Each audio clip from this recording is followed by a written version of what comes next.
Isang sulat ang ipinadala ni Pamplona na Mayor Janice Segamo sa Kamara ayon kay Secretary General Reginald Velasco. Anya, nais ni Mayor Digamo na patalsikin sa pwesto si Negros Oriental 3rd District Representative Arnulfo Teves Jr. dahil sa umano'y pagkakasangkot nito sa operasyon ng Isabong at isang small town lottery franchise. Medyo matindi yung request niya, expulsion. Yung expulsion naman for any house member, may proseso rin yan. May proseso rin, may procedure din yan. Again, i-repair din namin eventually yan sa Committee on Ethics. No? Kasi related yan doon sa tingin namin, related yan sa kaso ni Congressman Arnie Teves. Ayon kay Velasco, pag-aaralan ng Legal Department ng House of Representatives ang nasabing sulat at i-refer ito sa House Committee on Ethics and Privileges.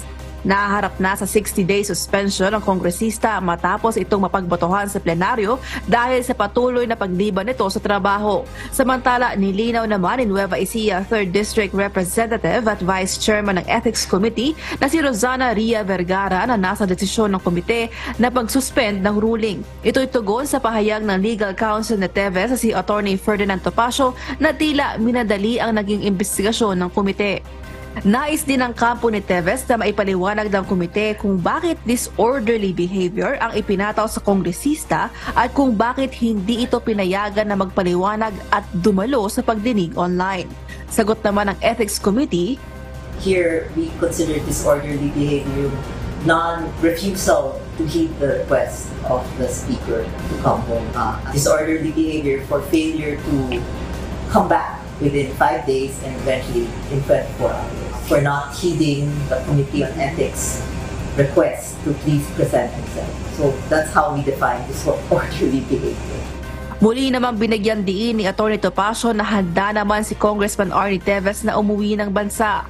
Mayroon lang anya itong inilahad na kahilingan kay House Speaker Martin Romualdez na nais sanang matupad para bumalik ito sa Pilipinas. Hindi naman sinabi ni Atty. Topacio kung ano ang mga kahilingan ni Congressman Teves. Nagbigay po kami ng aming mga, kumbaga sa kwan ay wish list para umuwi si Congressman Teves. Nagbigay po kami ng mga kahilingan po namin at uuwi si Congressman Teves. Ngunit hindi po nila magagarantiya yung iba. Yung iba naman ay ginarantiya nila. Kung yun pong mga request po namin ay mapagbibigyan, pupkagan si Congressman Teves. And all of these requests have to do with his safety. Wala po siyang ibang hiniling na special treatment, kundi para lang sa kanyang kaligtasan. Samantala, sa kabilaan niya ng suspensyon na ipinataw kay Congressman Teves, tiniyak naman ng Ethics Committee na bukas pa rin ang tanggapan ng mambabatas para sa mga constituent nito na nais dumulog o humingi ng tulong. Aileen Cerudo, UNTV News and Rescue. Diyos ang aming sandigan, serbisyo publiko ang aming pinahahalagahan.